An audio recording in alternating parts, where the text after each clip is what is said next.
Hey, what the heck do we got to do today? Welcome. It is Don't At Me. You see it right there. Wait, there. Damn it, there's the don't. There's that. I get it messed up. You know what I'm talking about. What an absolute great night last night. I didn't talk about this yesterday, but let's go on a little bit of a rant here. Mike Wilbon apparently made it okay that everyone can say thug now. There's an article in Outkick. Mike Wilbon called Grayson Allen a thug. I assume that opens it up for everybody. Remember, the guys on ESPN have to tell us what we can say and what we can't say. Wilbon made it okay, apparently. All right, I got guys on Twitter saying, well, he's been saying it for years. Oh, okay. So, all right. So if somebody acts like a thug, which is something I've been saying in my neighborhood, and oh, by the way, my neighborhood, both African-American and white guys, we've been saying thug forever, but now we can say it because Wilbon said it. Remember, we're still waiting on Jay Billis to say it's okay to use the word camp. Remember, Jay last year went camp is racist. I love when white dudes tell us what to say. It's one of my favorite things. I didn't see anybody crying on TV when Wilbon used the word thug, so I think we're good. Today's show, we got a lot to get to. Brittney Griner, total idiot. I'm sorry. I feel terrible. I hope like hell that the United States gets her out of there. She does not need to be in there. But what are you doing? LeBron's got some soreness. Calvin Ridley, I'm going to defend. I'll tell you right now. I'll defend Calvin Ridley, and we'll do that in a few minutes. I'm also going to tell you as we make the road to 5,000 in my world. We only made about 30 yesterday, but we ain't mad about it. We're going to give you some wins here. Russell Westbrook, amazing the stuff that we in the United States worry about. My name is Dakich, okay? Dakich. Do you know how easy that goes to Jokic? How about put a C, cop? How about put an I instead of an A, dick? Honest to God, and Russell Westbrook's whiny ass, they call him Westbrook. They're shaming my family. Can you imagine this is the shit that people worry about? This is the shit that our superstars, our quote superstars, worry about. He's shaming my family. Yeah? How about having a name like Dakich? Westbrook, he's shaming me. These dudes, I'm telling you, it makes it almost impossible to watch. The whining, the moaning, the bitch. It really does. Thank God. Thank God. And by the way, you can say thug now. By the way, last night, conference tournaments, it's the greatest week of the year. I'm sorry. It's the greatest week of the year. And last night, you saw, I think, the game of the year. Chattanooga, Furman, 4.5 seconds to go. David Jean-Baptiste gets the ball. He comes down the court. He lifts up. Now, I want you, hey, can we play that real quick? Can we play that clip? It is unbelievable. And I would like for you all to try this. There it is. You're seeing it now. I would like for you all to try this, courtesy of the official website of the Chattanooga Mocks, the Moccasins. Got to make sure that name's all right. Is that name okay? Are we okay with moccasins? Do they represent anything that people are going to go batshit crazy about? Let me know. Let me know. I want to make sure. As we go back to this shot, try this on your own. Watch this. Shot goes in. Now here comes David Jean, and I'm telling you, they already played it. I'm behind. That is an incredibly difficult shot to even get to the rim. This kid does a great job. Going to his left, pulling up to his right, leaning and getting it there is fantastic. Just a great night for Chattanooga. I always think about Furman. and say, oh, man, you work all season, all off-season weightlifting and running to get to that point, and a dude throws in a shot like that. My God. It hurts, and it never goes away. I'm just telling you, it never, ever goes away. By the way, Longwood coach Griff Aldrich is going to join us at 10. He's got an unbelievable story. Tell your friends, get on this at 10. You'll root for Longwood, I guarantee, in the NCAA tournament. I promise you, you will root for Longwood.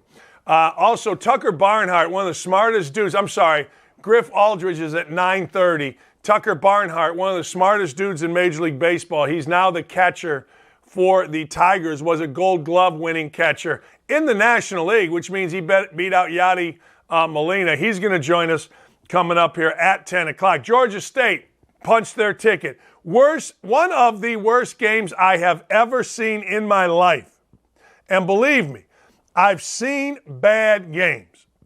I've seen really bad. I've coached, I've played bad basketball.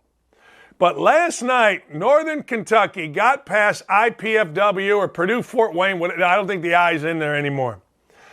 And it was so bad, this game, that you had to watch. And I hate to put it that way, but it was. And I know, well, what do you guys always say? Well, these are kids. No, they're not. No, they can handle it. Mommies and daddies can't handle me saying that. And dudes, hangers-on can't handle me saying that.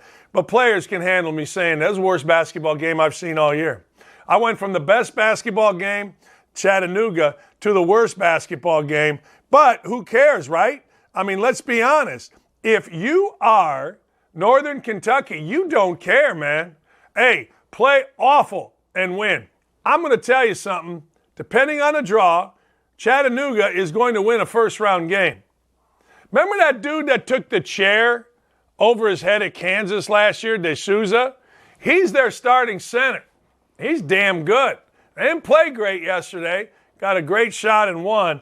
Gonzaga was up 20 on USF, which is the University of San Francisco, which has a storied history. They're up 20 at half.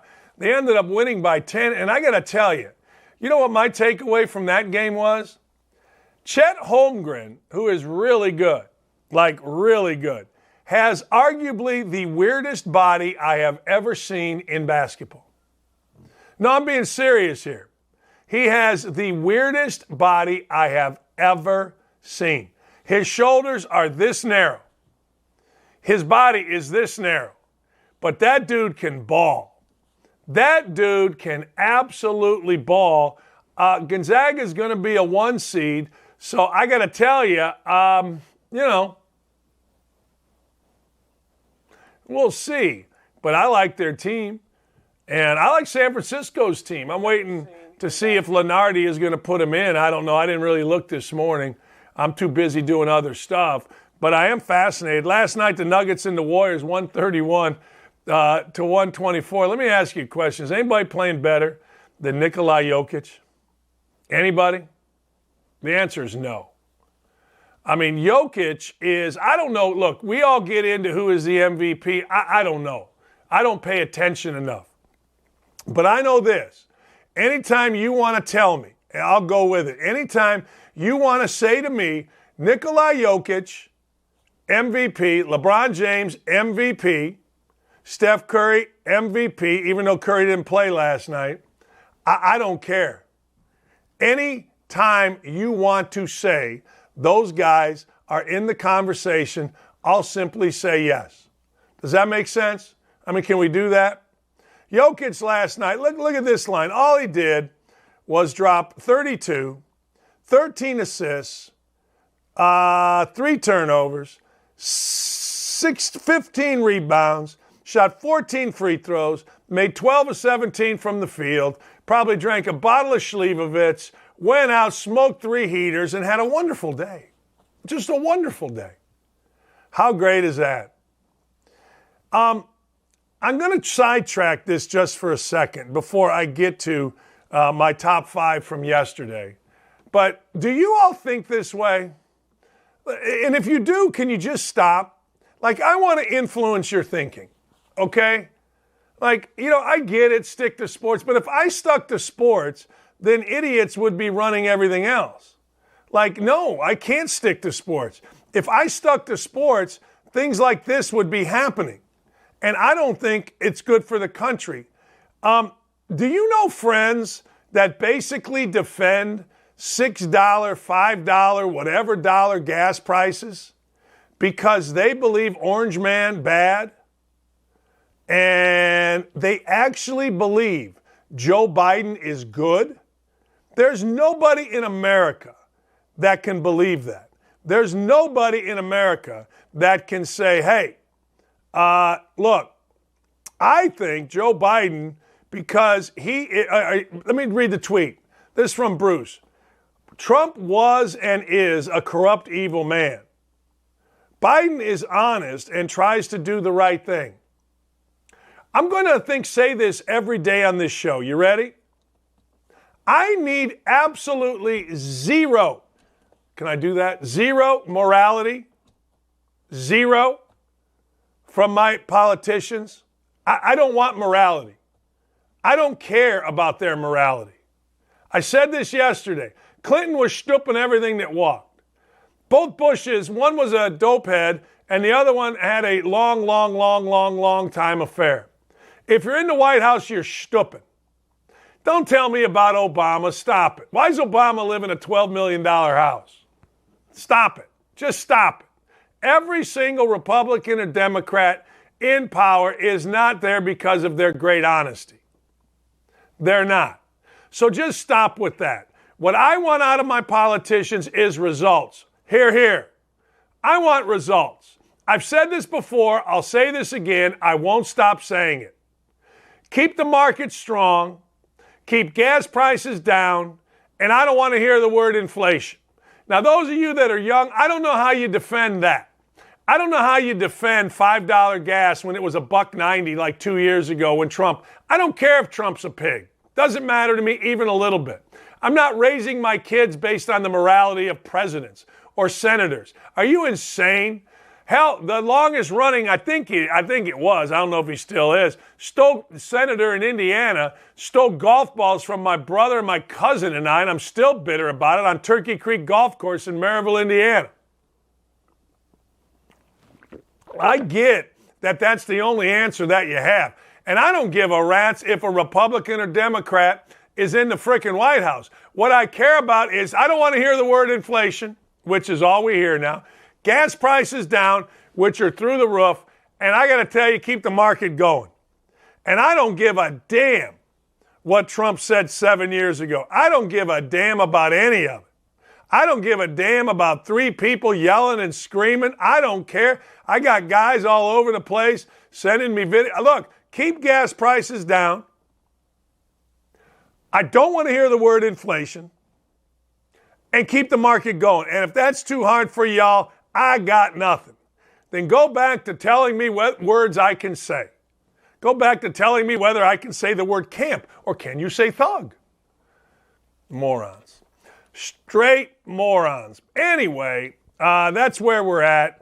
And gas prices continue to rise. Gas prices continue to go crazy. And people continue to defend this administration. And this is why this is the best show in the morning. Because number one, we're the only ones telling you about Wilbon. Number two, we're the only ones telling you about the children. Look, I am the only white guy in America that treats everybody equal. I am the only one. Look, turn on ESPN, all the white guys are afraid. My greatest accomplishment as a coach as a kid, Keith McLeod saying, Coach, you're the first white guy to ever yell at me. And I told him that's sad. So come at me with all you're racist. No. I am the only white guy in America that treats everyone the same. I treat women with respect, I treat men with respect, and I treat them equally. And it is a huge problem. I want Jay Billis to tell me again how I can't use the word camp because he's posing on ESPN. Stop it. Stop it. Just stop it. As the great Ron Felling said, stop it, stupid. Anyway, so there you go. There you go. Let's continue on, shall we? All right. Calvin Ridley. Calvin Ridley is out for the year. Calvin Ridley apparently gambled. Now, look. Calvin Ridley said he bet $1,500 on parlays, and that's all he did. I don't believe that for 1 second. I'm sorry. I don't believe that for 1 second, but that's all right. I'll defend Calvin Ridley. Calvin Ridley wasn't playing. That one dude, Acho or whatever his name is, the one who wants uncomfortable conversations yet don't really have uncomfortable conversations and has made himself into a guy, has said that it was fixing. That's not fixing. They showed a video of him running. No, you cannot. The worst thing you can do, and I like Acho. He's on Fox. I like him. But you can't show a video of a guy running and going backwards. You can't. Accusing people of fixing games is awful. You can't do it. I did it once to a player. Kid was playing so bad, I sat him down. I said, Anthony, I got to tell you, you're either not here because he's the best player in the league, or you're fixing this game. Which is it? Coach, I would never, I go down there, go to the end of the bench, and come back when you're not fixing. Saying someone's fixing isn't right. But I get the point. When you gamble, and what Acho did was exactly what people do. When you gamble, like Calvin Ridley gambled, then people are going to start looking at things. They're going to start looking at your performance. I'll give you an example. Going back to the 80s, there were a couple kids. One was named Lee, one was named Williams at Northwestern in the basketball program. They got indicted, I think eventually convicted, of point shaving at Northwestern. One of my coaches at Bowling Green, a kid named Jamal Meeks, who I had coached at Indiana. He was a friend and a colleague. He was on the staff at Northwestern. And what he and Ricky Birdsong on the staff did was they did what Acho did. They went back and looked at the video. That's the most damning thing. And when they went back and looked at the video, guess what? They could see that oh boy, this looks different. The movie Blue Chips did it. The movie Blue Chips did it. And I'm telling you, I don't blame Acho for doing it, but that's what you enter into when you gamble as a professional athlete. Hey, man, how many times did he strike out in the clutch? Did he? How many times did he fall out of bounds? And Emmanuel Acho, he did that. He did exactly what people do. We're going to go back and look. Now, let me go to the gambling. I got no problem with it. The world's changed. My only problem is stupidity, because you're going to make $1.9 million this year, apparently. And on these walls right here, on these walls are big signs in locker rooms. I've been in NFL locker rooms. Don't gamble, don't bet on it, all that stuff. They're huge, okay? And you know not to. However, there isn't a guy out there that doesn't. And the NFL is hypocritical because they promote all of these gambling sites, which is cool with me. And to think players aren't doing it is idiotic. It really is. It's idiotic. But the truth of the matter is, he did it. He got caught. You know the rules. And now you got to pay the piper. And now the punishment, which is odd to me, is so much more severe than guys that have had domestic violence. But gambling cuts to what?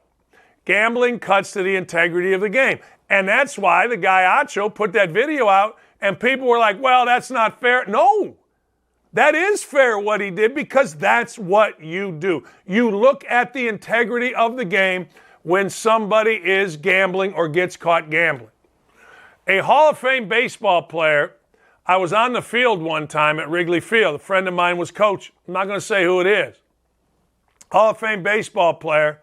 We walk up to him. Hey, how you doing? Blah, blah, blah, blah, blah. My buddy goes, who you got today? And he had a gambling slip in his back pocket. So the idea that people don't do it is ridiculous. I hope Ridley appeals. I hope the appeal goes down, because gambling now isn't the same as it was in the 70s. I mean, it is embraced. There's a team in Vegas. Remember when they said there would be no team in Vegas? I hope Ridley, I hope Ridley appeals it, and I don't blame Acho even a little bit, not even a little bit. Hey man, that's what you should do. All right.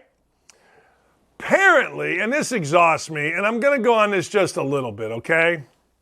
I'm going to go on this just a little bit. Look, Aaron Rodgers is going to get apparently a big contract. Well, here's the deal. Aaron Rodgers deserves a big contract. Let me ask you a question.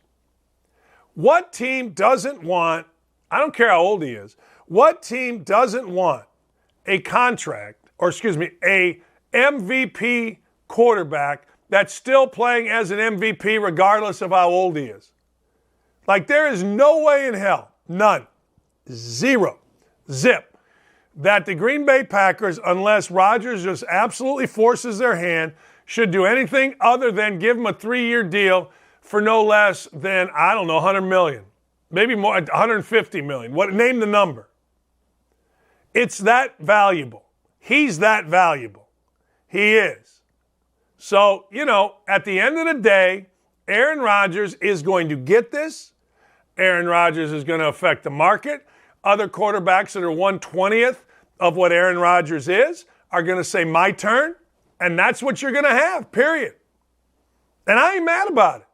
Look, I'm not one of those that gets mad about athletes being paid. I get mad about athletes whining. LeBron's out with significant soreness in his knee. Here's the problem. I've always said this about LeBron. You can like him. You can dislike him. Whatever you want to do, you do. Go fight, win, yay, rah. All right? No problem. But you got to beat LeBron 4 times. You got to beat LeBron 4 times in a week or 10 days. That ain't easy. Hey, you can beat LeBron on a Wednesday night in February. But here is the deal. He sat out a loss to the Spurs. And really, if LeBron's going to play like he played 2 days ago or whatever it was when he dropped 56, in the playoffs, you got to be able to come back. And I'm one of those that believe even when Michael Jordan was on the Wizards, now LeBron with a struggling team, if they're in the game, they're going to win. I'm just telling you, that's how I look at it. You may look at it different, but that's how I look at it. If LeBron's on the other team, you got to beat him 4 out of 7, good luck. But he's been carrying a load. And this is going to factor. I'm not really one that's going to put LeBron and Aaron Rodgers on every day, but I am one that's going to tell you, hey, pay attention to that. Because 56 one night, if that means you got to sit out 2 playoff games, that's bad business. Juwan Howard's suspension is over. He met with his team, and now he gets ready for a game Thursday at 11:30 against Indiana. I think Michigan's in the NCAA tournament. Phil Martelli did a fine job. I think he ended up 3-2. I think he did a really good job.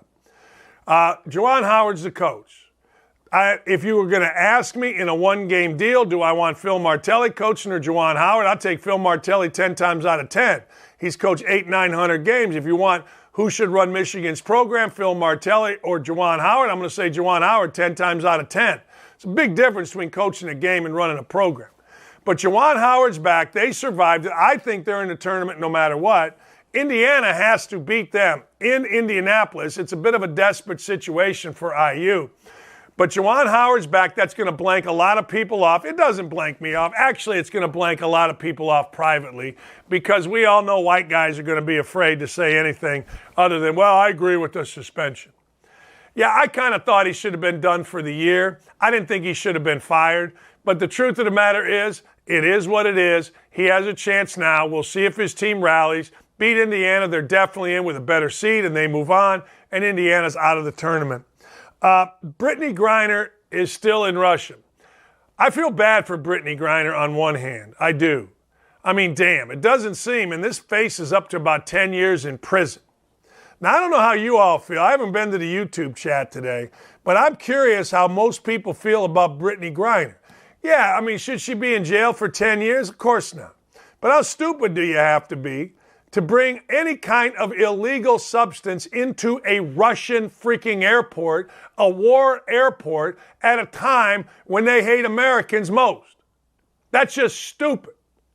Take the vape, throw it away, do yourself a favor, get a bottle of vodka if you need to get something mind-altering or relaxing, and do yourself a favor.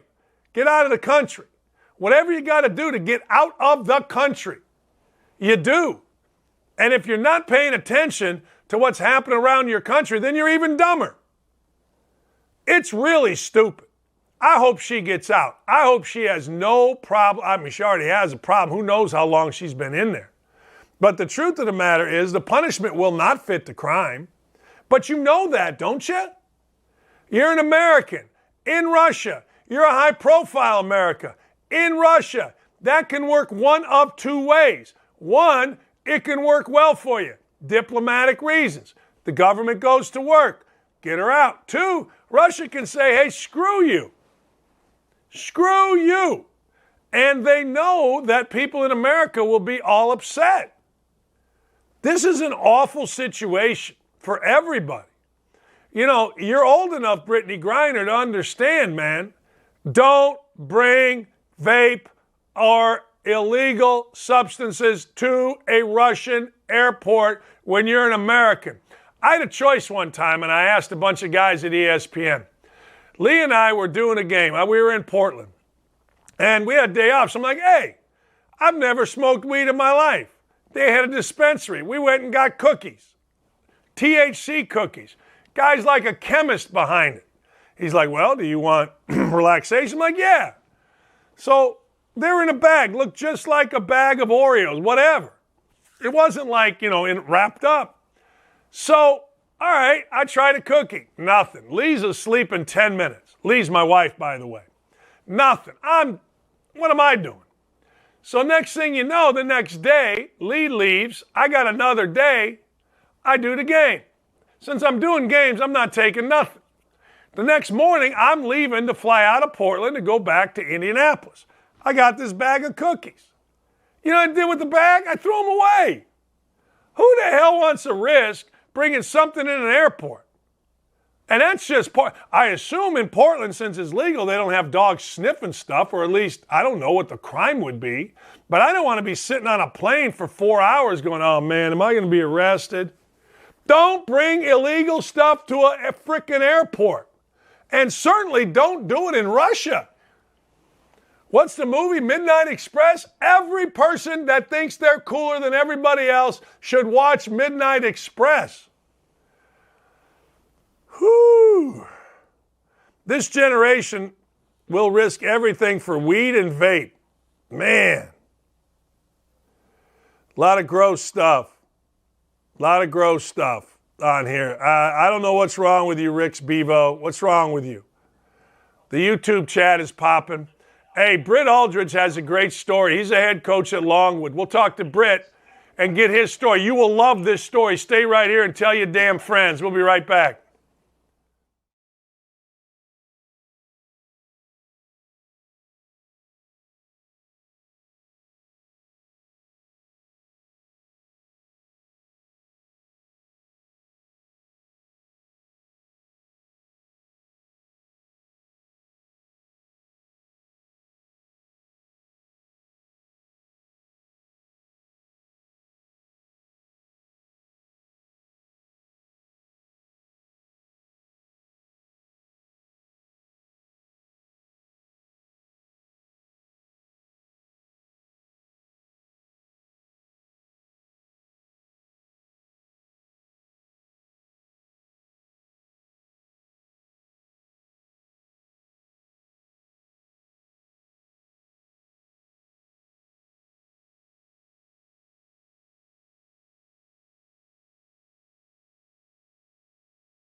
If you don't know, you're going to know. Coach Britt Aldrich is the head coach of Longwood. Now, I'm not going to Coach, I don't mean to besmirch Longwood, but Longwood does not have a long history of winning 19 of 20 straight games. So congratulations on getting you fellas into the NCAA tournament. Well, thanks a lot. It's been a great run.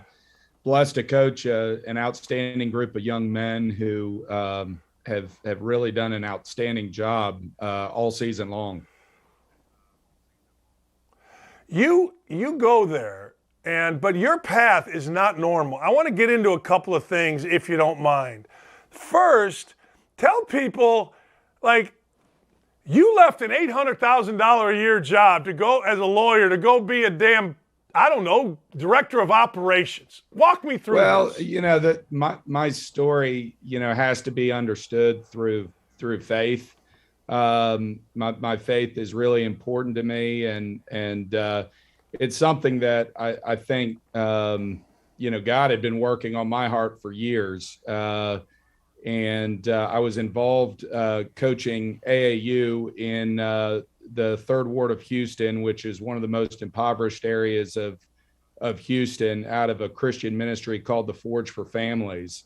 And we just had a really special AAU program where we had after school education where the kids would come in and do online reading comprehension and online math. And then they'd get dinner served to them from the Houston Food Bank, and we'd have a devotional, and then they'd do individual workouts and twice a week and team practices. And the beauty of it was we played a ton of tournaments, and you didn't get to play in the tournament unless you'd done the academic piece for 4 days. So it was shocking or not surprising on Fridays or even Saturday mornings before we'd take off for the tournament. You'd see a lot of guys going, "Hey, I need to make up Monday's reading comprehension that I didn't do." So we were really using the hook of basketball to try to provide some stability and stuff like that. And the reality is the fruit that we were seeing in those young men was just astounding. And my wife and I actually lived in the Third Ward, and it was just becoming a bigger part of our life and what we felt like was our calling. And so I loved what I was doing in private equity at the time. It was a lot of fun, really challenging. But the mentoring and the basketball just kept on becoming a bigger piece. And to the point where it was finally, "Hey, sweetie, do I need to be thinking about, reducing my time at the private equity firm?" I always thought it was just more AAU. I never dreamed it would be college basketball. And it was really her who said, "Well, if you love basketball, I'm all for it, but don't you love college?" And I said, "Yeah, but it's not like you can just go get a college coaching job, sweetie. Like it isn't just like getting another job at a law firm, submitting a resume." And that's where I think there was more divine intervention where, my best friend from college, Ryan Odom, got the job at UMBC. And, I'd helped him so much with his econ homework for 4 years that I think he felt like he needed to hire me as the ops guy. So we took the jump and the leap and, had an amazing experience with Ryan and that staff for a couple of years. But it even goes deeper. You had bladder cancer as a senior in college, right? I mean, and that kind of forced you through Dave Odom to not become a coach out of college? Well, the bladder cancer was a surprise. I think, my college years for, at that point in my faith, I was like, "Oh, sorry, God, I guess you're getting me." But I know that's not how he works. But yeah, that was a surprise. I had always, thought grad school would be an important thing. I loved basketball. I grew up loving the ACC. So I just kind of applied to law schools as a backup plan and, got really close with the Odom family.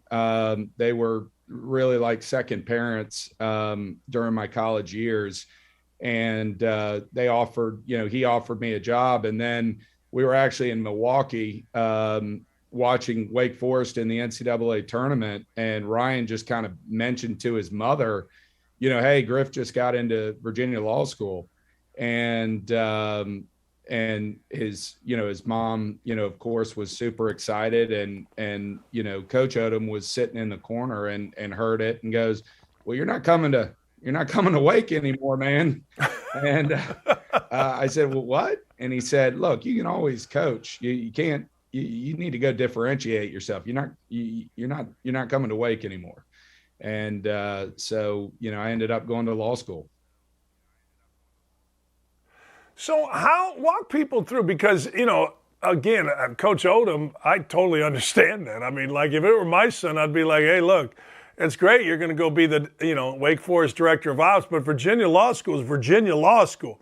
You're the you're the ops guy at UMBC. How does it fall that you end up at Longwood as the head coach? It's kind of an interesting story. The president, Taylor Ridley, we have a lot of similar circles.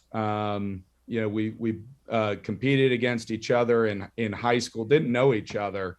But some of his colleagues or some of his best friends at Princeton, where he played football, my best friend from high school was one of my best friends from high school was one of his good friends at Princeton. And so I think he just kind of followed my story. And, I still remember when I first met with him and he kind of mentioned the job. I had a conversation with him, and I was confident he was reaching out to me to talk about Ryan. Ryan had great success at UMBC, and you may not know this, but the college we went to, Hampton-Sydney, is about 5 miles away from Longwood. And so we're very familiar with this community and have great experiences and memories here. And I thought, oh, he wants me to talk to him about Ryan and see if Ryan would be interested in coming to Longwood. And then he mentioned it to me, and I said, well, wait a second. Do you know my role here on the staff? And and he, credit President Ridley. I think he has really tried to hire outside the box. And, he told me, he said, I think in talking with Troy Austin, who is the AD, we think you can figure out the X's and O's, but it's really about building a culture and building a program that has us interested in you. How much of being a lawyer has helped massively, you? Massively. I was a corporate lawyer, not a litigator, so I didn't try cases. I was involved with deals, and when you're a corporate lawyer, yes, there's documentation that you're working through, but you're also managing a team. So I would do capital markets transactions where clients would be raising money or representing investment banks. And, you're working with environmental lawyers, you're working with tax lawyers, you're working with ERISA lawyers. And so oftentimes, yes, you're working on documentation and negotiating purchase agreements and closing certificates and all the rest of it, but you're also managing a project and overseeing a lot of different moving parts to make sure that the deal, gets to the finish line. And so, as part of that, you really get to see a lot of team, there's a lot of teamwork. You're working collaboratively to try to achieve, a certain outcome. And in many ways, you also get to see a lot of different clients, and you get to see some clients that do things really well. And you get to see some clients who do things really poorly and sloppy. And so it really shapes a lot of how you see things. The other thing is, I was at Vincent and Elkins, a big firm down in Houston. I had the blessing to be at Goldman Sachs for a little bit. And being inside some of these elite organizations, you get to see the values that breed success. And, you start to understand that it's really more about culture than it is just about talent. And, you definitely need talent. But, like here at Longwood, we say there's plenty of players who are good enough to play at Longwood, but, do they have the character to fit our culture and what we're trying to build? And, honestly, I think the character of our guys has been the difference for us this year.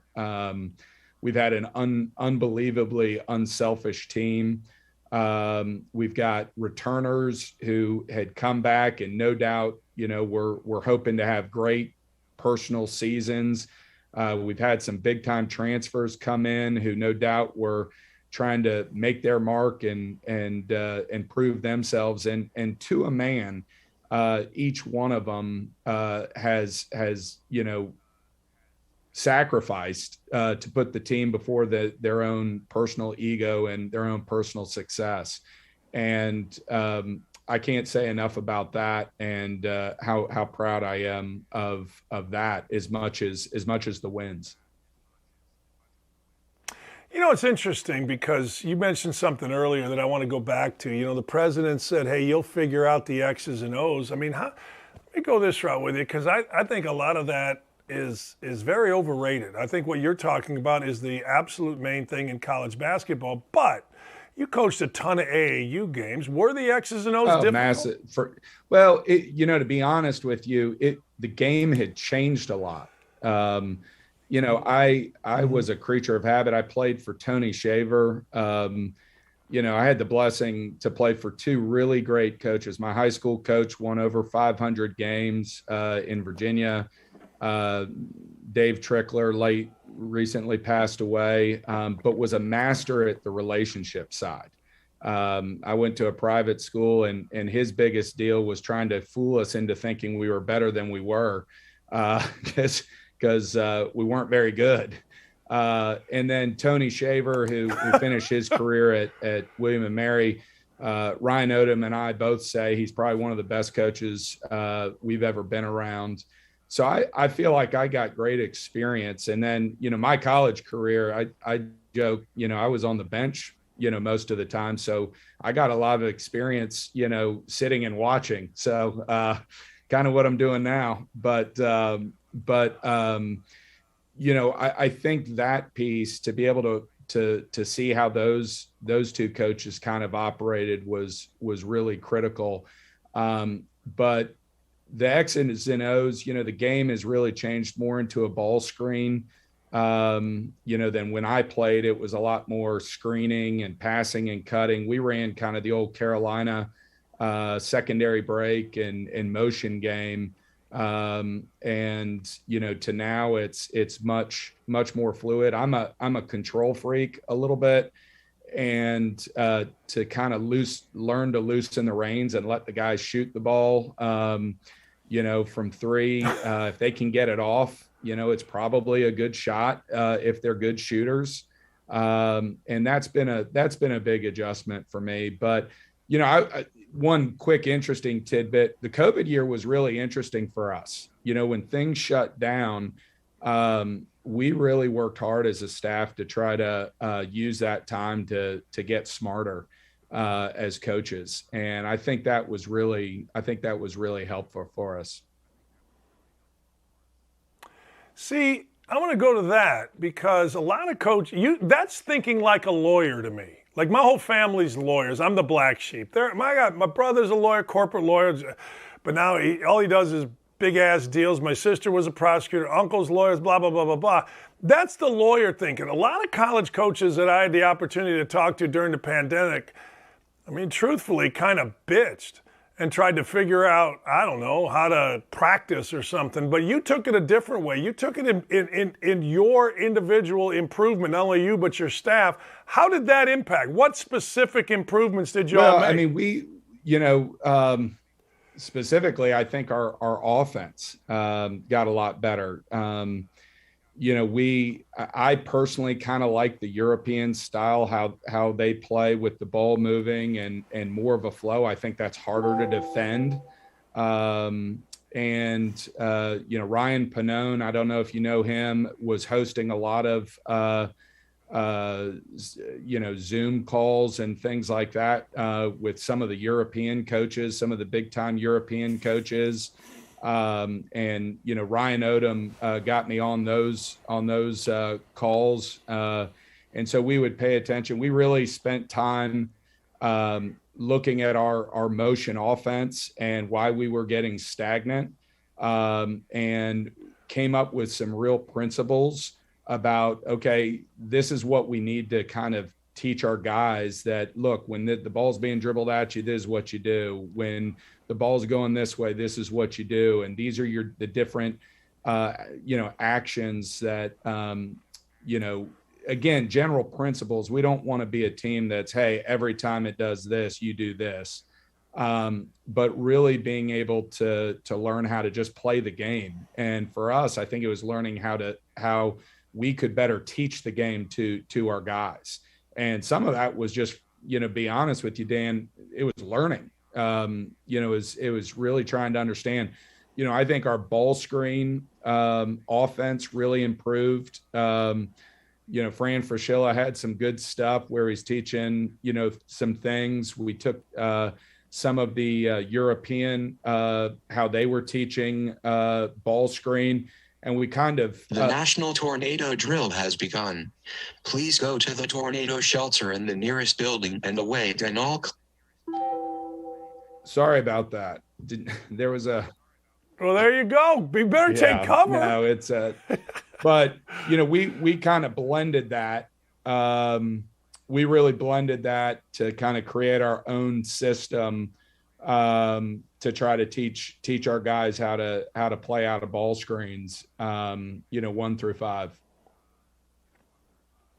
What do you do now? Well, I mean, look, you're in a great spot, right? Everybody else is battling. You can sit back. You guys won. So what's this week? What is this week? I assume, you learn Sunday, you get going, prepare. What are you doing this week? I've got to take my son to his first baseball practice, and my daughter's playing softball for the first time. So I'll do that tonight.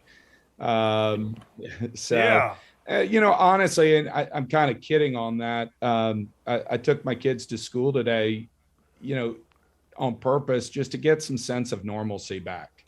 And, I think for us to be successful and have a good showing in the dances, we've got to just do what we do and stay focused on our principles. We've given the guys a couple days off, and we'll get back at it and sharpen our saw and do our daily vitamins. But, I want our guys to enjoy this moment and not allow the moment to be too big. This is an incredible life experience for, not only our team, but our university and community. And just for them to just embrace it and have a great time. And, look, we just need to play Longwood basketball. And if we say this all the time, that we want to pour into the root. And if we can play with, great focus, effort, and have a great attitude, we'll let the chips fall where they may. And we can, win or lose, we can feel really good about, how we performed. And so that's where I want our mindset to be. And that's where we will be pushing our guys.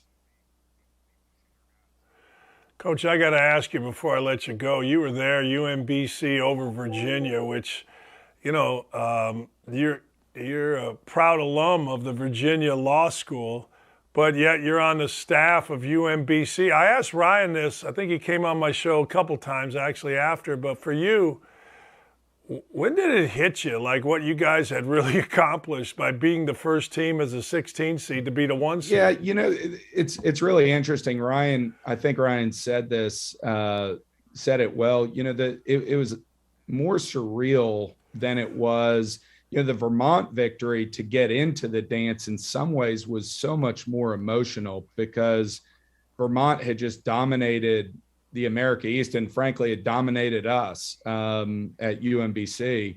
And so to win that game was unbelievably special. The UVA game was just like we were in a dream, or at least I felt like we were in a dream. And, I do remember a clear moment, 8 minutes left in the game, and we were up 20. And I looked at Bryce Crawford, who was one of the assistants, and I said, I don't think they can score. They don't score fast enough to get back into this game. And he said, yeah, I think you're right. And that's when I kind of knew, man, I think we're going to win this thing. And that was just unbelievably magical. But Ryan, I will say real quickly, Ryan, one of the great joys of certainly my basketball career has been watching a great buddy, who I've known since he was 18 and a knucklehead, really become an elite coach and be so good at his craft, and how he managed that team and led us was just remarkable. And I remember in when I was in law school, there were some times people would say stuff in class and I'd be like, wow, they have a lot more horses, in their, running fast and hard in their head than I do. And that concept never would have crossed my mind. Like I'm never getting there. And being able to watch Ryan coach and see some of the things he'd do. And I was like, wow, like, that's big time. I would never have thought to do that. And so that was just a really special experience. And I think it was fun to have an up front row seat to watch him do his work then. Coach, I can't thank you enough, man. It's great stuff. I mean, your journey is unlike any others, and I think it's very, very cool. I haven't even talked about you adopting kids, you and your wife. I mean, my God. Like, you're the kind of person that I wish all of us that were in and around college basketball, I wish there was more of you in college basketball. I think there's a lot of us. Because there's a lot of us. There's a lot less than you'd think, but I appreciate you coming on, man. No, really. I mean, we're going to root like hell for you. You have lost one game since December 22nd. That's the greatest year. Like, this. Losing is misery. You only had to be miserable for a couple days since December 22nd. How about that? You don't know me. I can generate some misery even on a good day. Yeah, I saw that in the article. But hey, man, congratulations, Coach. Look forward to talking to you this afternoon, man. You're great with us. Appreciate Thank it. Y'all be good. You got it. Yeah. I tell you what, man, I wish more dudes were like that. I'm so tired of reading about, the guys that are in federal trials or Duke having to look at financial records before they recruit someone. This guy has a ministry basically of basketball, and I think it's freaking awesome, Griff Aldrich. I do, and I hope more people know his story, and I hope that, I know we got to tell only, I know we only got to tell the big shot stories, and I know ESPN says only tell diverse stories. Well, this is a diverse story. He adopted 3 African-American kids. So ESPN, you can tell this story. It's a great one. Instead of every 10 minutes, we got to worry about some idiot assistant coaches not shaking hands or some idiot coach punching somebody over the top. I mean, can we tell a story of somebody that is just, I don't know, worth telling? I mean, we had another Krzyzewski crying video yesterday ad. Jeez, I mean, do we have to always have that? Can't we tell this story? Seriously. I mean, honest to God. These are the he's right, though. He's right and I'm wrong. He's right. There are more people like him than are given credit. There is no question about it. None. Zero. Zip. But damn, if I got to look at Krzyzewski yelling at a crowd or assistants going like this, I mean, what? That's not real coaches. That's the the bourgeoisie. That's the pain in the ass coaches. That's the $1 million a day coaches. Real coaches are guys like Coach Griff there, who just grind it out. These superstars, shit. Don't even get me started. Don't even get me started. Another commercial of Coach K crying yesterday. Poor Coach K. Coach K's great. But don't you get tired of every 10 minutes? Every 10 minutes, we got to hear about Coach K or somebody involved. Hey, look, we couldn't recruit Zion Williamson until we looked at his financial records. What? And then all the dookies on TV are going to tell us how guys like me are wrong. No, we're not wrong. There are more guys like that than you'll ever know, because you won't know. because, we're not allowed to tell those stories. ESPN literally at their meeting said, well, only tell diverse stories. There's a lot of great stories, black, white, diverse. No, there's a lot of great stories. There's a lot. There's a bunch. So, all right. When we come back, the lockout is interesting. Let me go through a couple things that I got to get with Tucker Barnhart. Is it true that one of the sticking points, I don't think it's a sticking point, is bigger bases, which I say they should have. I've always said they should do that men's fast pitch softball, have the base and have the orange base at first base.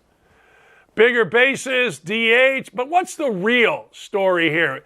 Tucker Barnhart will be the smartest person that you will know. Tucker is the catcher, just got traded from the Reds to the Tigers for the Tigers. Tucker is a great catcher. There is not a better catcher in baseball. He won the Golden Glove in the National League. To do that, who you got to beat out? You got to beat out Yadi Molina. Well, Tucker also understands the politics and the economics of baseball as well. So I wanted to get him on as we head into, is this season going to be canceled? Remember, Carl Ravitch the other day put out a tweet saying it is appearing more likely that baseball this season will be canceled. When Ravi puts it out, I listen. Ravi doesn't posture. Ravi just simply tells you the truth. So, at the end of the day, let's hear from Tucker Barnhart. I like bringing you smart people. Like if you're going to watch you can watch these other shows and you could see only the diverse stories. Or you can listen to LeBron, or you can hear people defend Russell Westbrook, or you can hear about Aaron Rodgers. I like to give you smart people that have opinions. That's, to me, what Outkick is about. So we'll talk to my friend. We can also talk pedicures with him as well. We can talk pedicures. Is $10 a gallon coming? You guys, 81 million people supposedly voted for this nonsense. 81 million. Not a chance in hell. And don't even at me, because I grew up in an area where people are in jail for voter fraud. Don't even try it. Don't even try it. Period.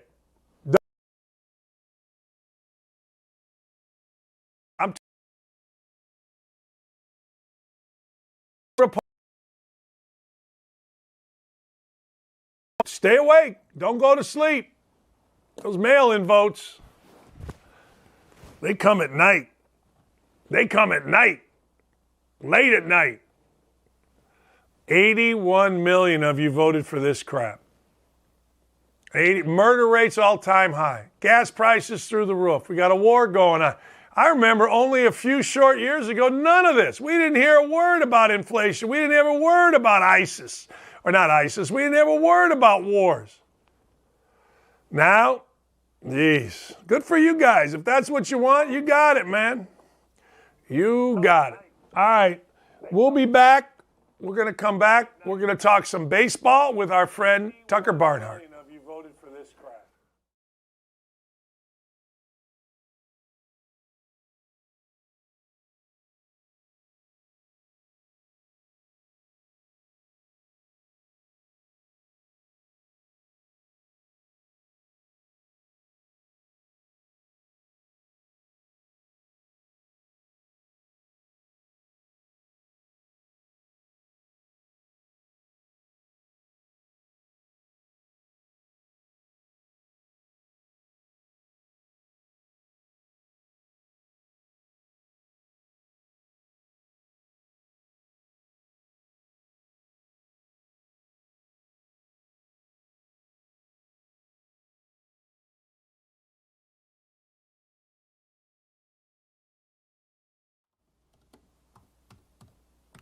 Ladies and gentlemen, it's a great Tucker Barnhart. Those of you that don't know, you should know if you're a baseball fan at all. Gold Glove winner in the National League. Now, the reason I say that specifically is because you got Yadi Molina in the National League, and you know what? Tucker's won a Gold Glove. They're now traded to the Detroit Tigers.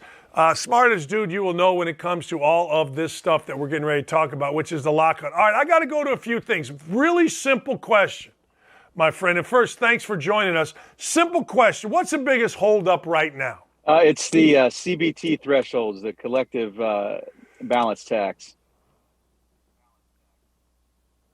What does that mean? It's basically a threshold that gives if teams approach the threshold when it comes to spending money on players, that if they go above it, they get taxed on the threshold. And so as a players association, as a union, we feel that if the number's higher, that gives more teams the ability to spend more money without being penalized. The easiest example I can give is that if a team, say there's 15 teams that are actively out there spending money and trying to make their team better that way, hopefully we can get it to 20. And by raising that number, we feel that there are more teams that have the ability to spend money on players only, as opposed to spend money on players and pay the penalties on the back end. So hopefully we can get that thing moved up and get some more money spent on players.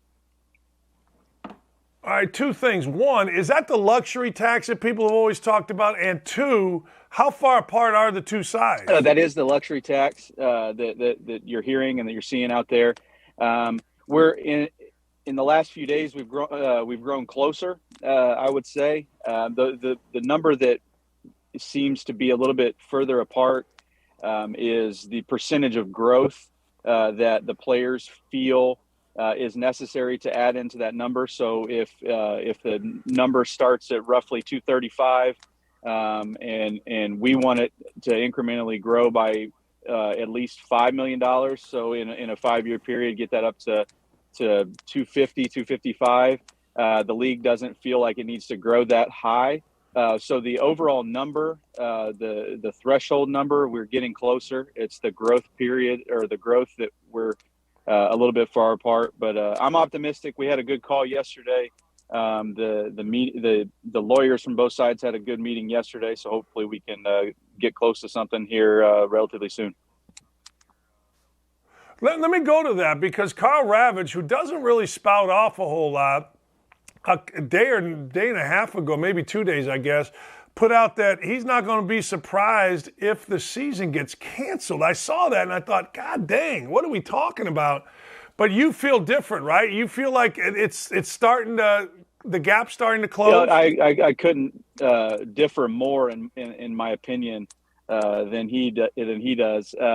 I think that both sides understands and knows what damage. First of all, I think that we're doing to the game now, from a fan standpoint, even missing 6 or 7 games, but missing a full season, I think, to be quite honest, is asinine to even think that could be a possibility. I think that we, as a players union, and I think the ownership kind of echoes the same thing, that we need baseball, that the game can't withstand a full season missed, especially, I mean, coming off the heels of the 2020 season. I think we have to play baseball. I think both sides know that. And like I said, I think we're getting closer than we are growing further apart, in my opinion. When you look at, fans saw a bunch of ancillary stuff. So let me ask you about it. Bigger bases, DH in both leagues, no shifts. What was the other one? 14-second clock when nobody is on, 19-second when a player is on. Where does all this stuff fit in that fans are seeing and going, oh, okay, they're close? I would be blatantly honest and say that I feel like if we can agree, both sides can agree on a CBT number, that everything else is going to take care of itself. I really do. I think that's the biggest hang up on both sides, and I don't think it's. I mean, there may be 1 or 2 other things that are close to that, but I think with an agreement on a CBT, I think that we will be very inclined, both sides will be, to figure those other things out in a very short order. I think that once you see an agreement on a CBT, whenever that comes, I think it'll be very quickly after that the entire deal itself will be finished.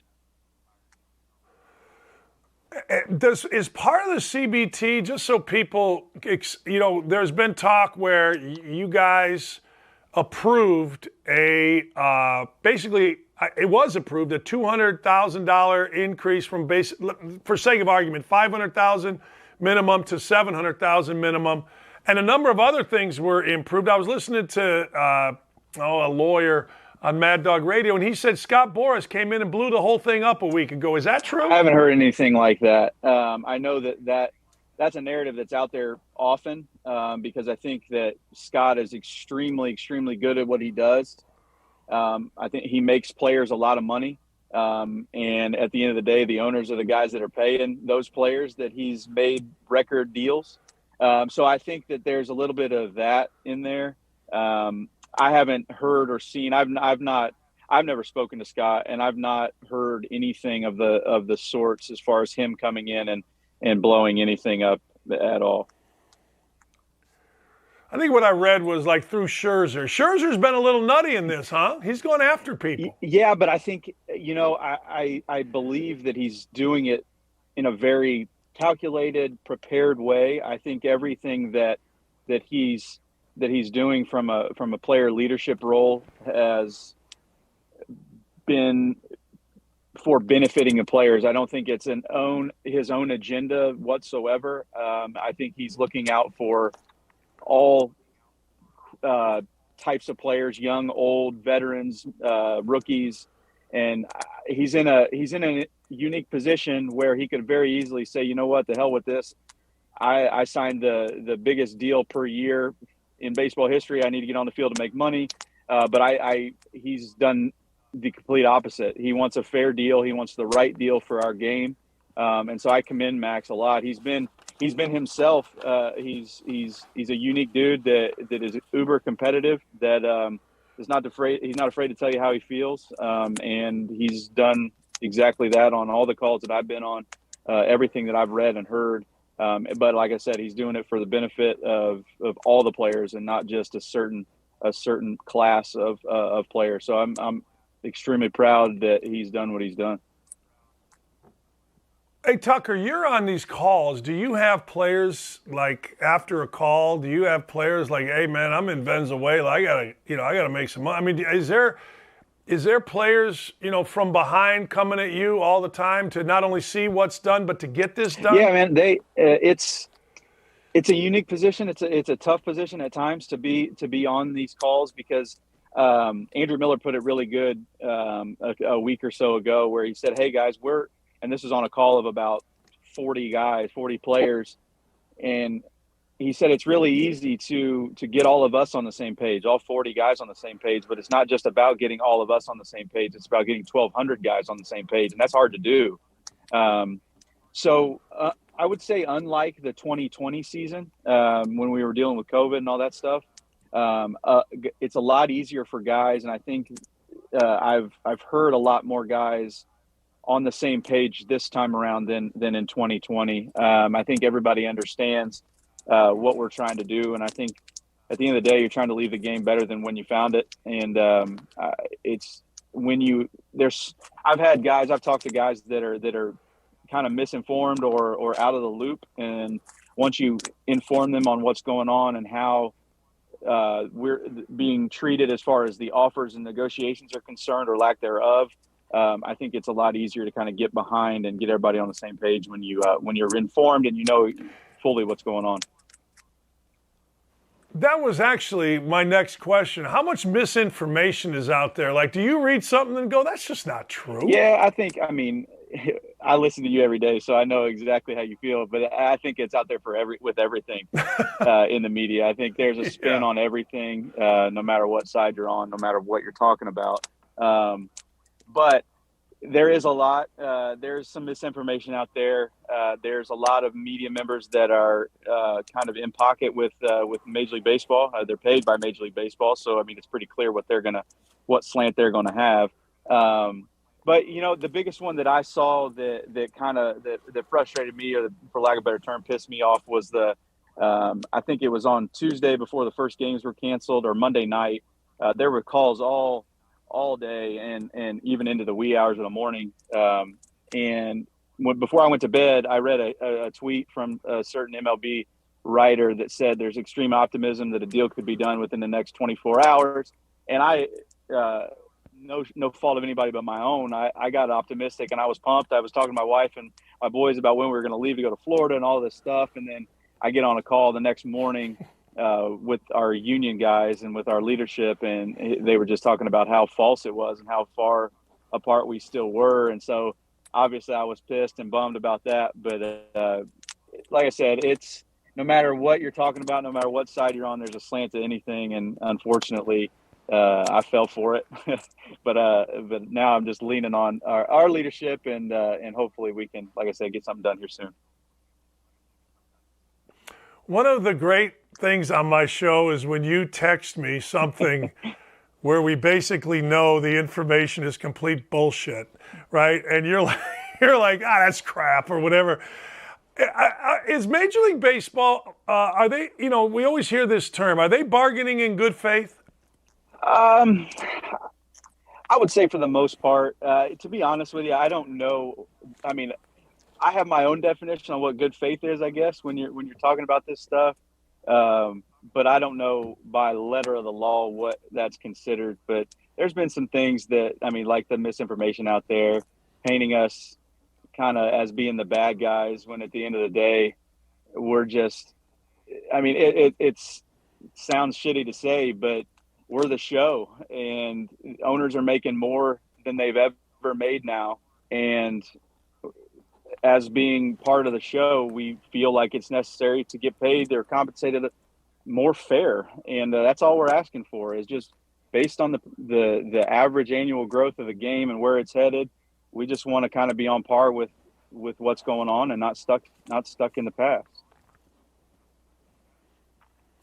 When Rob Dibble, man, he's been on my show here and my show, in Indy, and he just goes off. And I want you, here's what he says. He basically says, don't believe for a second that baseball is going anywhere. You look at the contracts, you look at the attendance.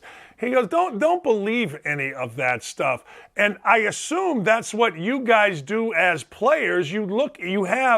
I don't know if anybody's opening their books to you, but you can do some math on what money is being made by teams. TV contracts for individual teams.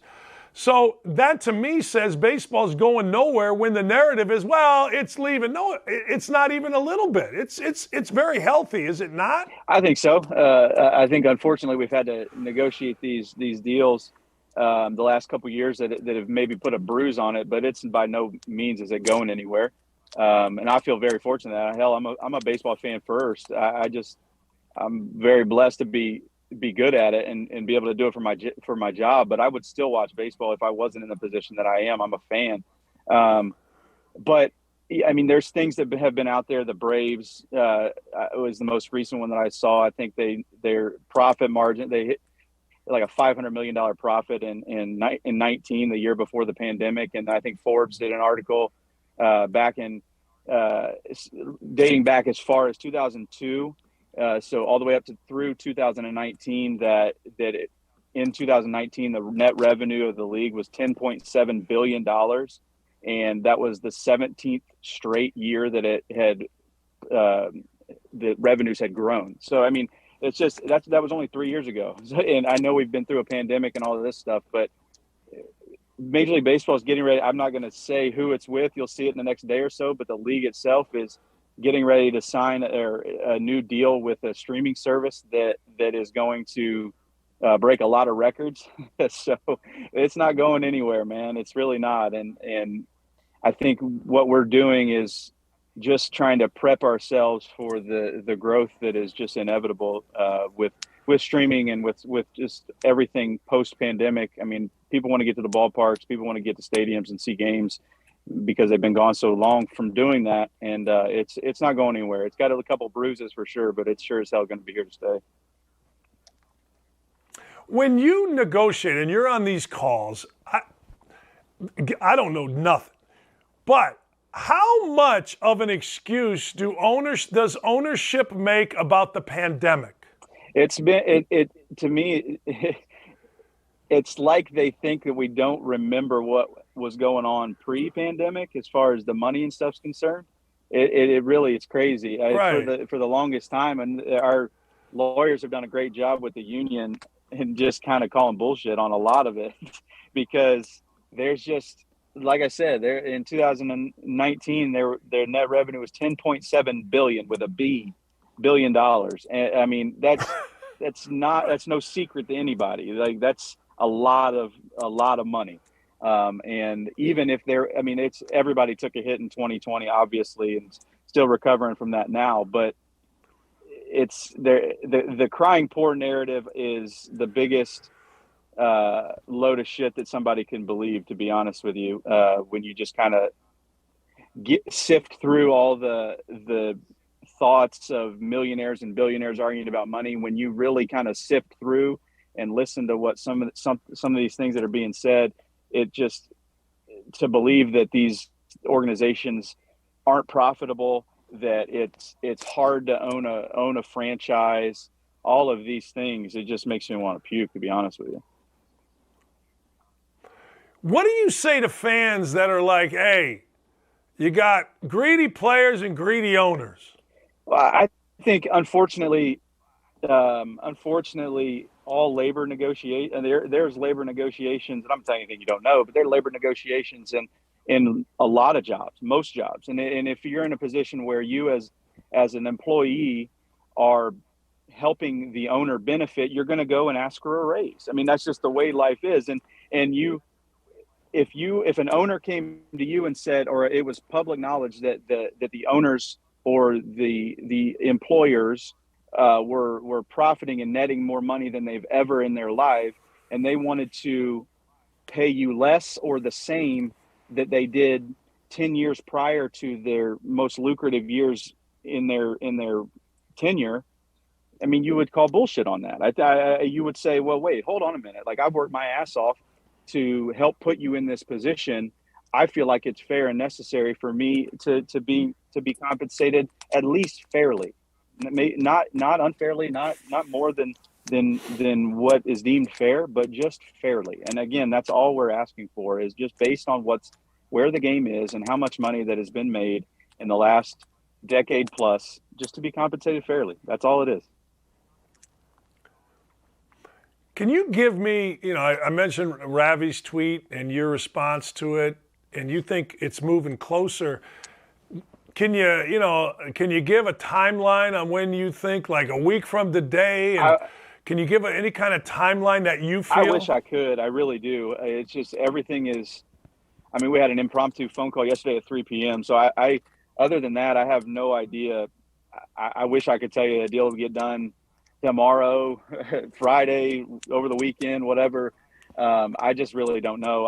The only thing I will say is that, and this is no breaking news by any means, is that teams, their RSNs, their regional sports networks, the threshold for them to either, I think, get penalized or get paid from those companies is between 140 and 150 games.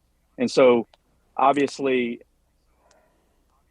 a deadline can be hard and fast. It could be a load of shit you don't know, but the calendar is kind of the calendar. And we're running out of time as far as getting to that 140, 150 game threshold if we start canceling more games. So maybe when we get to where those numbers are threatened, something will happen. I just really don't know. How much spring training do you think players need? I would say I've always thought spring training is too long normally. So I would say 3 or 4 weeks. I think 4 weeks on the long end. But I think gone are the days where guys go to spring training to get in shape to play. I mean, there's where I work out in the off season. There's live at bats. There's guys throwing to hitters basically every other day, and so usually you go to spring training to get those live work in and stuff. But bullpens and live at bats and stuff like that are happening almost every day. So I think guys get to spring training ready to go and ready to play games. So I would say anywhere from 3+ weeks is what we need. Yeah, if you're going to spring training to get in shape, you're the outlier, right? I mean, you're what are you doing based on what no doubt about you it. guys do? No doubt about it.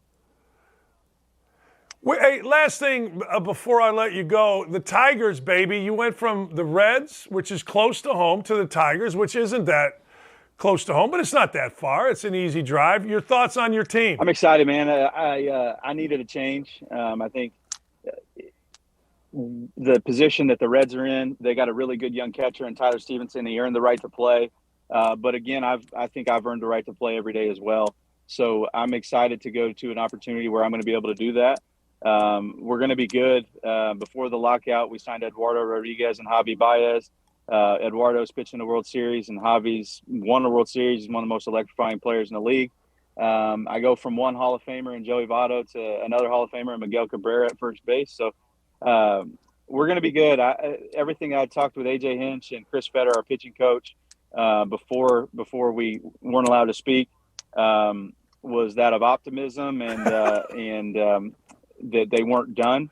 So obviously maybe things have changed. I'm not sure, but we're in a position to make a run to get to the playoffs, and that's all you can ask for.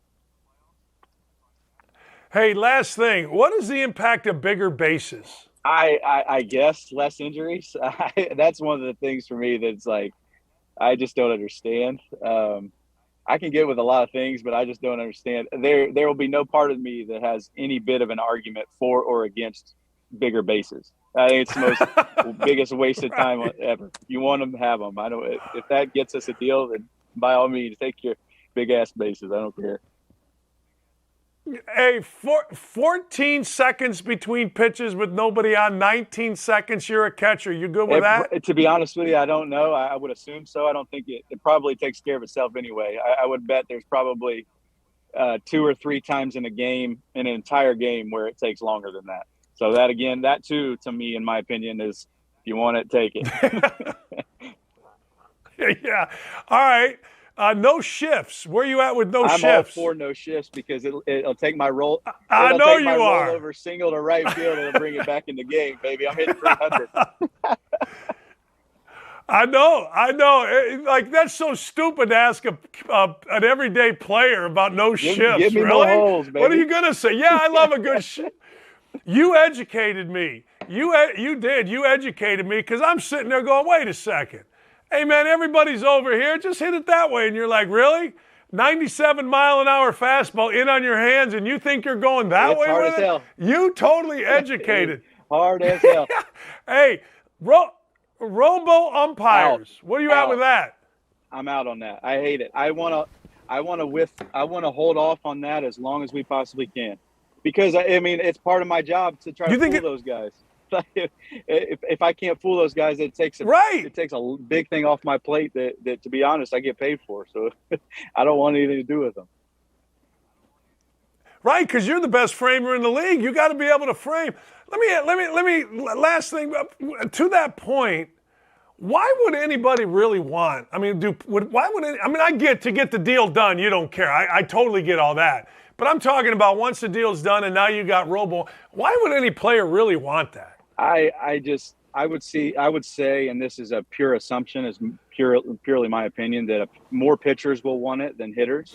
I think at the end of the day, my personal opinion is the fix that would help out home plate umpiring is something in which that they're publicly held accountable. We're held accountable if we swing at a bad pitch or we take a ball right down the middle. And we're publicly crucified. But these guys, I mean, they get held accountable by their umpires association or their umpire union or whatever it is. But there's nothing that's like publicly out there for them. I think that would be the fix, in my opinion, as far as not going all the way to a robo umpire. I think that's kind of I don't think that the technology there is there for that. I mean, you got guys throwing 100 miles an hour. Everything that the league is saying, that the public is saying, is that speed the game up. It's boring. But I mean, how are you going to speed the game up if you have an umpire that's checking whether it was a ball or strike every single pitch? I just don't think it. I think it's counterproductive for what the league wants. All right, last thing. Is there? Don't mention his name. Is there an umpire that crap, I got to sit with his ass all day behind home plate? and you just don't like in every walk of life, there's someone you don't like. Is there an umpire like, this jackass is going to be right behind me all day, miserable to be There's around? a few of them for a few different reasons. Some stink, some don't. What are the reasons? Don't tell me who, but what would the reasons Somebody's be? gear smells, somebody leans all over you, somebody talks way too much, somebody's just bad at their job. Yeah, I get it. I mean, I had a friend who was a referee that always smelled like sausage. I'm like, dude, brush your freaking teeth. Stop it. You come over. Hey, and when they're right over your shoulder too, breathing in your nose and stuff. Woo, buddy, it gets hot back there. Oh. Yeah, a hot day in Cincinnati, and you got, big fat guy slobbering on you, breathing sausage going like, no. doubt. Hey, you're the best, man. Go get a good workout in. Have a great day. Thank you. See you, brother. That's the great Tucker Barnhart. I'm telling you, he's the best catcher in baseball. If you ever watch a baseball game of Tucker Barnhart, you know what you're going to find? You're going to find that Tucker Barnhart saves more runs than any catcher you're ever going to see. I literally saw him on numerous occasions dominate a game against the Cubs when he was with the Reds. I don't think he got a hit, but just blocking balls, keeping runners at bay, throwing guys out. I mean, I'm telling you, Tucker Barnhart is an amazing baseball player and a uber smart dude, and I'm glad he's my friend. We bonded over pedicures. There's a place called Pinky's in Zionsville, which is on the west side of Indy. And we both lived in Zionsville, and I would go to Pinky's. They call me Mr. Dan because I'm Big Tipper. That's right. I'm Big Tipper. When I get a pedicure, if someone's going to go down there and rub me up nice, you're getting a tip. Damn right you are. Shoot, I've not had a mani but one time. It was all right. But I'm telling you guys right now, Tucker just texted me this morning, said, man, these dogs are barking. I got to get in. I went a few weeks ago, and it is life-changing. You sit there, you put your feet in the water, you go get the extra. So they go up to the knee, you got towels wrapped around, you got lotions. Do yourself a favor and listen to your Uncle Dan here. Get yourself a nice pedicure. I'm telling you, life-changing. Life-changing. And don't act like some macho D-bag and say, well, I would never do that. That's for the ladies. Yeah, women are smarter than guys. Why? Because they've been getting pedicures for freaking years. That's right. Don't at me about it. Go get it. Run to the store and go get one. Right down the street, Kay's Nails. Go get it. Don't be a fool. Don't be some macho blankhead that thinks you can't go get a pedicure. Anyway, all right, we come back. I got some stuff for you. This is the greatest week. I've got some games in the ACC tournament. I'm going to give you my All-American team, and it's not the same as, it's kind of close to the All-American team that was brought out yesterday. We are on the road, ladies and gentlemen. I'm going to make $5,000, and today's a big deal. We'll be right back.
Hey, welcome back. I don't know what to tell you, but this has been a great show. Tucker Barnhart, catcher of the Detroit Tigers. I was going to say Lions. Last I looked, I don't think the Detroit Lions have a team. The YouTube chat is absolutely rocking and rolling. Go to youtube.com, and you'll see all of the notables there. I mean, the greats are out today, and when the greats are out, it's 150 strong. We got to get that up to about 3,000. We will. We'll get that going. John Dasman's in. Jennifer's here. This is what I like about the YouTube chat. Jennifer comes onto the YouTube chat with, hey, what's up, slaps? See, that's how we rock and roll here. Yeah. All right. Hey, let's talk about a number of things. Number one, the ACC tournament is tonight, and that's exciting. I think it starts this afternoon, and I am not going to lie to you. I am all in on this week. You guys know this, and I've got two very good bets for you. Now, I'm trying to make you 1,000. I'm trying to make me 5,000. I'm not betting like a stupid moron, though, which is what I have done in the past. I'm trying not to do this, okay? So just, give me a little break. Give me a little something. Give me a little something nice, and don't get angry with me. But I am absolutely trying not to do this. So, tournament games today. Are you ready? Go to the first game there, Dylan, because somehow my rundown is not coming up. But here's the deal.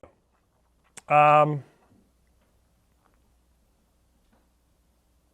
I didn't call him Brett. Anyway, where you going, lady? All right, tournament preview. We got ACC games today. I'm going to go right through it right now. Are you ready? Here we go. First game, thank you. Boston College and Pittsburgh. Now, let me go through this with you. Boston College and Pittsburgh both stink. It's why they're playing in this game. All right? I'm just telling you, if they were good, they would not be playing in this game. Boston College is 11-19. Now, you're going to say, oh, wait a second. I'll do this. I'll follow the preview. Let's go North Carolina State, Clemson. Let's do that. We'll go North Carolina State, Clemson because I screwed up the rundown. So here's the deal. North Carolina State has had an uber, and I mean uber disappointing year. Like Kevin Keats is a really good coach. And I'm not going to say, hey, look, it's sad about what's happening. No. Wait a second. We're all over the ice here. I'm going North Carolina State, Clemson. The game is at 4:30. I am going to take Clemson. I'm going to take Clemson, and I actually bumped it up to -5. I think Clemson wins this game by double digits. Neither of these teams have been any good, although Clemson has won their last 4 games. I do not understand why this line is just 4. Clemson, to me, is a much better basketball team. I have watched enough of North Carolina State to know that they are not a good basketball team. They don't shoot it well. They don't have guys that can really get after it. And I think this is a team that has somewhat quit on its season. Let me go through. They beat Georgia Tech a while ago. And this is what I look at. I don't look at who's scoring what. I look at coaching / what's the team about. Let's go through. On the 15th, the day after Valentine's Day, they beat Georgia Tech at Georgia Tech. Since then, they've lost to BC by 8, North Carolina by 10. Both of those are at home. And then you look, okay, you say, hang on here. We just lost 2 home games. Are we going to bounce back? If you do in your last 2 games, hey, you got a chance. If you don't in your last 2 games, tells me you've given up on things. So, North Carolina State goes to Wake and gets pounded by 26. Then they go to an team, Florida State. Better than it's been. All right, I'm not mad at you. They lose by 12, 13, but they're down and they give up 46 points and they're down 11 at half.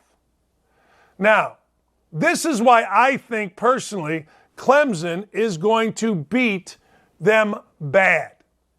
Now, let me give you Clemson, all right? I don't think Clemson's great, but I do think this. The same week, the 19th of February, Clemson lost, a terrible loss at Louisville. Louisville was a mess, but hey, they lost.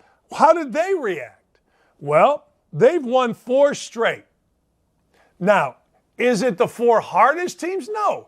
But they did come back home and beat Wake, and they beat them by 11. They did go to Boston College and win by 10. They did go to Georgia Tech. They beat Georgia Tech at home by 3, and they beat Virginia Tech by 4. They're winning. They feel good. I'm actually doing this. I hate the hook.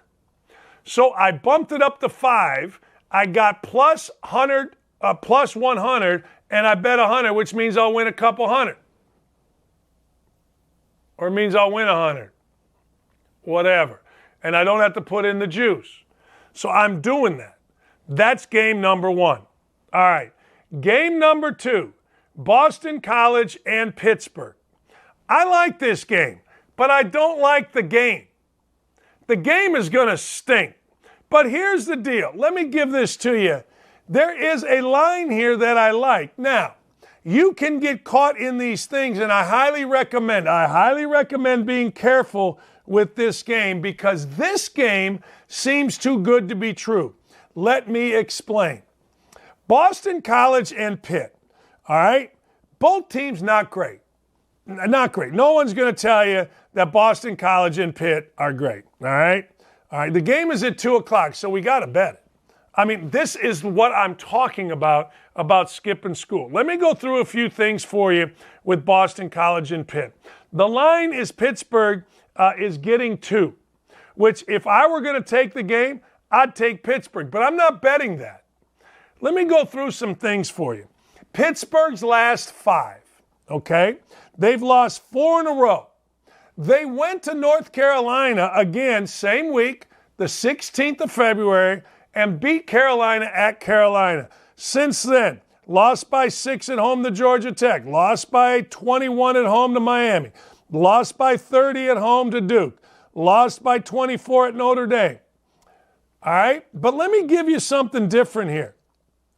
The point total in this game is 129. That's basically 65-64. In these games, Notre Dame game, 132. In the Duke game, 142. In the Miami game, 149. In the Georgia Tech game, 130. In the North Carolina game, 143. That's how many points have been given up. All right, now, let me go to Boston College last 5. Boston College back on the 21st and the 23rd of February had a great week.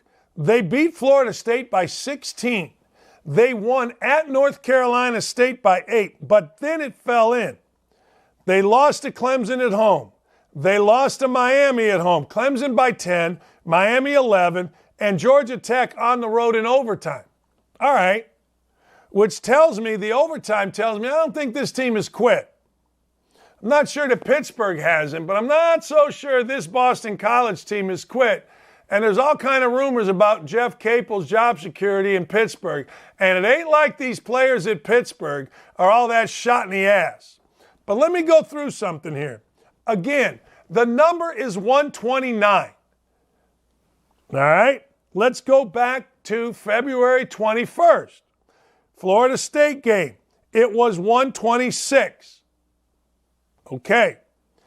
North Carolina State game. It was 130. We're 1-1. 130 with Clemson. 151 with Miami. And 160 their last time out against Georgia Tech. Now, the 129 is my bet of the day. I'm betting more on that than I'm betting on any other game all day. But if it seems too good to be true, it just might be, and I cannot tell a lie, that 129 seems low to me. Now, we'll see. You get in tournament play, and if they play like Northern Kentucky and Fort Wayne played last night, there's no chance. that it gets that high. But I got to take it. It's called gambling, people. I'm sorry, but it is. And then the nightcap is Georgia Tech and Louisville. All right? Louisville is getting a point and a half. Is giving a point and a half. Now, I'm going to tell you, I'm either not going to bet this or I'm going to bet this relative to taking Georgia Tech.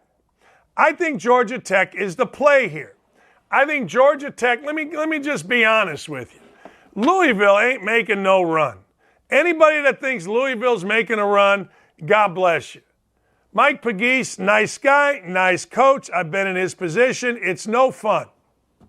You know, people are making a big deal about Phil Martelli going 3-2. I mean, what the hell? But the truth of the matter is, I don't think that there is going to be much competitiveness between Louisville tonight. I just don't feel it. Now, it's a night game. It's the ACC tournament. Everybody can wax philosophic. And I'm with you, baby. I'll jump on that if you want. But when I look at Louisville, here's what I see. I see a team that looks to me like it has zero interest in being there. I see a team that it looks like to me has not much esprit de corps, if any esprit de corps. You know what esprit de corps is? I don't either, but it sounds good. Esprit de corps means we're all in this together. You know what I'm saying? Everybody's in it together. Yeah, I don't see it. Andy Hughes on the YouTube chat, thoughts and prayers. Thoughts and prayers to our friends at Louisville. I just think they're not very good. I would not take them. I would never bet on Louisville. I will tell you this, though. Every time I've watched Georgia Tech, they play pretty damn good. You know what I'm saying? Like, I don't know. And Georgia Tech might, again, who knows, but Georgia Tech might actually think that they can win this. They did it last year with the Alvarado kid. Here's what Louisville's done last 5. They beat Clemson. Brains beat out at North Carolina, actually only by 7. Brains beat out at Wake. Brains beat out at Virginia Tech. Lost by 10 to UVA. Here's what Georgia Tech's done. They won their last one. Lost by 3 at Clemson, got split by Notre Dame, lost by 4 to Virginia Tech, lost in overtime in a game they should have won at Syracuse. But the key is they won their last. So you're playing against a team that won their last against a team that is not going to play tonight. They're just not. So here's what I would do. Here's what I'm doing right now. I am taking Clemson +5 or -5, not 4. I want to get rid of the juice. I'll even buy up a half point. I am taking 129. That's the over-under in the game between Boston College and Pittsburgh.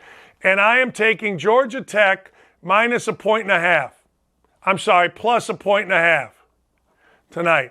Now, I have no idea, and I usually don't put these bets in until the game because I want to know who's out. But I feel pretty good about this. All right? I do.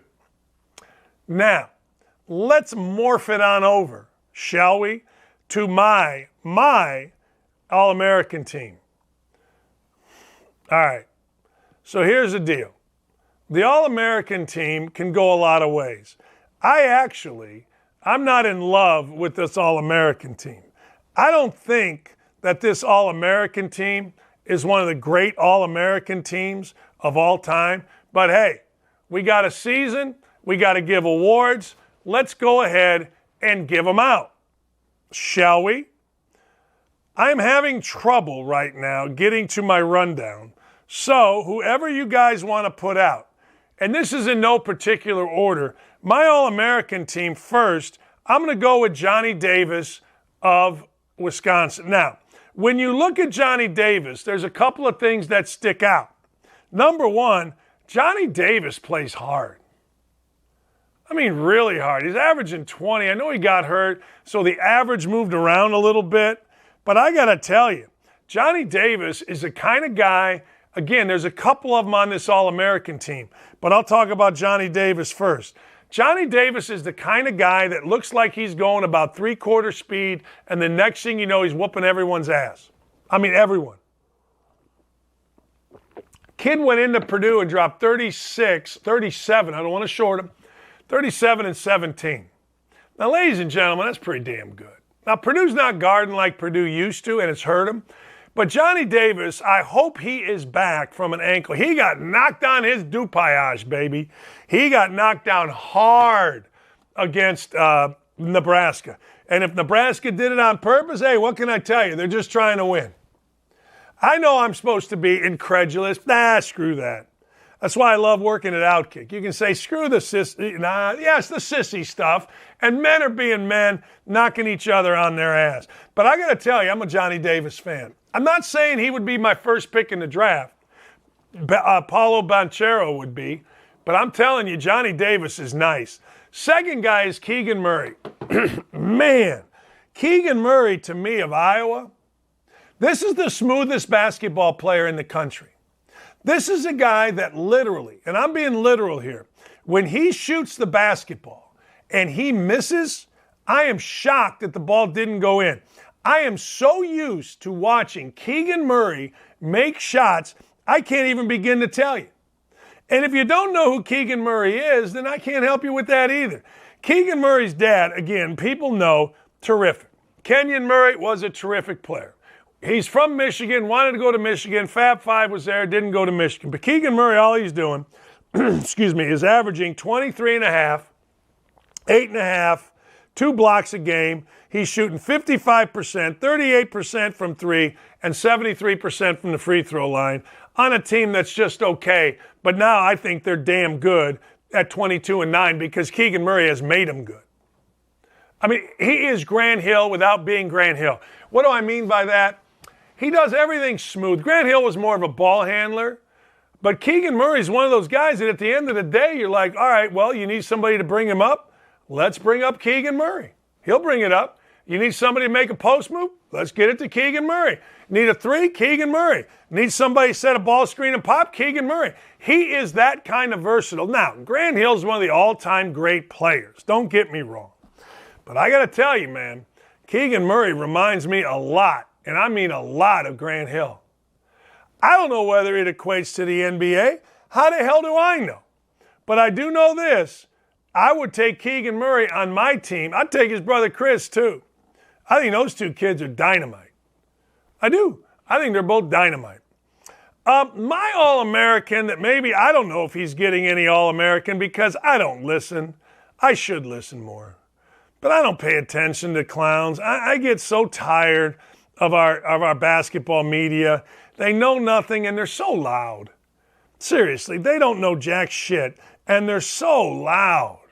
Like all these guys and their little Twitter accounts, and like I'll never forget going to ESPN's college basketball seminar, and everybody's happy. There's two guys, Jeff Brazello and Myron Metcalf. They're like the only two writers in the whole building. Like we got Billis's there, everybody's there. Everybody you see on TV. And the only two miserable guys are these two writers. Just miserable dudes. All right. Now this may not be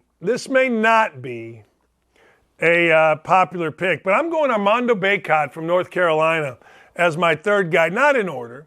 But Armando Bacot, to me, the dude is averaging 17 and 13. Now I got to tell you, that's good enough for me at Carolina. He's blocking 2 shots a night. He's shooting 60%, 70% from the free throw line. Doesn't shoot threes, knows who he is. And when I watched him play the other day, I got to tell you, the dude was a difference in Carolina winning and Carolina losing at Duke. That's good enough for me. Banchero, way better pro prospect. Jaden Ivey, way better pro prospect. No question about it. But this isn't a pro prospect deal, all right? This is something that I am going through in terms of guys being All-Americans based on their play in college. Oh, my God, could you imagine somebody doing that? Could you imagine somebody actually basing it on what? Play in college? Oh, it cannot be. This cannot happen. We must only discuss, ladies and gentlemen, how they are going to be in the NBA. Hey, by the way, I got a bracket challenge. Go to our Twitter account, and it's right there. I'm going to have 2 bracket challenges. This one is at ncaa.com. March Madness Bracket Challenge, and it's going to be us. Just go to Don't At Me. Yeah, that's how we're rolling. All right, my next All-American, Oscar Tshiebwe, who left the cesspool that is West Virginia in the middle of the season last year, went to Kentucky, and now Oscar Tshiebwe is a first-team All-American. I'll give you my Player of the Year coming up here in a minute. But Oscar Tshiebwe is old school. I mean, he is an old school power forward. Great feet. Like, not good feet, great feet. He moves his feet. And when people do something like that, I'm all in. What else does he do? Well, he rebounds like his job depends on it. That's what he does. Dude's averaging 17, and listen to this, 15 rebounds. 15 of these things. He's got 165 offensive rebounds. Think about that. Whoa, that's 5 a game. Offensive rebounds. He has more offensive rebounds than anybody else on his team at Kentucky now has by over 30. Total rebounds for somebody else, offensive for him. Oscar Tshiebwe under John Calipari, oh my gosh, he's the man. Oscar Tshiebwe can ball. All right, my last one, Kofi Cockburn, and this is the one I'm not sure about. Kofi Cockburn's averaging 21 and 10, and he's playing really well. Reason I put him on, Illinois tied for the Big Ten title. Like, the reason I almost didn't put on Keegan Murray is because they didn't tie for the title, but their team is so much better because of Keegan Murray. Make no mistake here. Kofi Cockburn is terrific. He's a bit of a defensive liability on the middle ball screen. That's all right. The dude is a warrior. The dude gets after it on both ends of the court as hard as he can. He averages 21. He missed the first 3 games of the year because of some idiotic NCAA thing. He has come back and been sensational. You want a sleeper team in the Big Ten tournament? Illinois. You want a sleeper team to go to the Final Four? Illinois, and it's not just because of Kofi Cockburn. This Andre Curbelo might be the most exciting, ridiculous player in college basketball. He's exciting as hell, but he is so ridiculous. That makes it fun. Trent Frazier is one of my 2 or 3 favorite players in college basketball. He guards everybody. Bigger, try to switch, and he defends them. He strips balls, and he makes big shots. Don't sleep on Illinois. Cockburn is my last guy on my All-American list. And finally, my Player of the Year, it's Oscar Tshiebwe. I mean, look, you're 17 and 15. You're at Kentucky doing that with a bunch of other dudes that at least think they're becoming pros. No. Oscar Tshiebwe is 1,000% my Player of the Year. Look, I got no bias.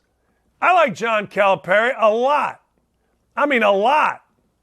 But that doesn't mean I'm, that doesn't mean that I'm sitting here thinking to myself, well, I got to put Oscar Tshiebwe on there. No, I just think he's been the best player in the country for the entire year.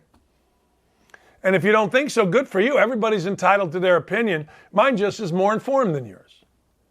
That's all. I'm sorry, but it is. So that's my All-American list. That's my Player of the Year. Oscar Tshiebwe is my Player of the Year. Big Blue Nation, the second most insecure fan base in the country, behind the Purdue fan base, should be happy with me. And away we go. All right, let me recap here my bets for today. The road to 5,000.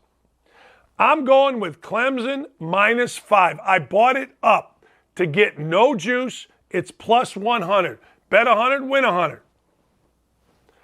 I'm going with Pittsburgh, Boston College, over 129, and you know what? That's my big bet of the day. I'm going to tell you the truth. I'm betting 200 on that and 100 on these others, and I'm going to put $50 on this 3-team parlay. And my third one is I'm going to take Georgia Tech -1.5. I hope you like it. I hope you do it. We're going to win money. I'm not jackassing around. And don't forget, NCAA.com bracket challenge. You can go, you can get in the link here on the YouTube channel. You can get it wherever you want. We're going to have people in it. Winner is going to be a guest on the show. I'll get him some Don't At Me swag. We got to get some Don't At Me swag going. So there you go. Tom Crean in Georgia, according to Outkick, expect to part ways. Expect to see Tom Crean on ESPN. They really liked his work there. There's going to be a lot of coaches get their brains fired here coming up soon. All right, last thing before I let you go, you can hear more of me coming up at 12 o'clock. Go to 1075thefan.com. Ryan and Dylan, thank you. We will talk to you tomorrow. Let's go Clemson over 129 and Georgia Tech, baby. See you tomorrow.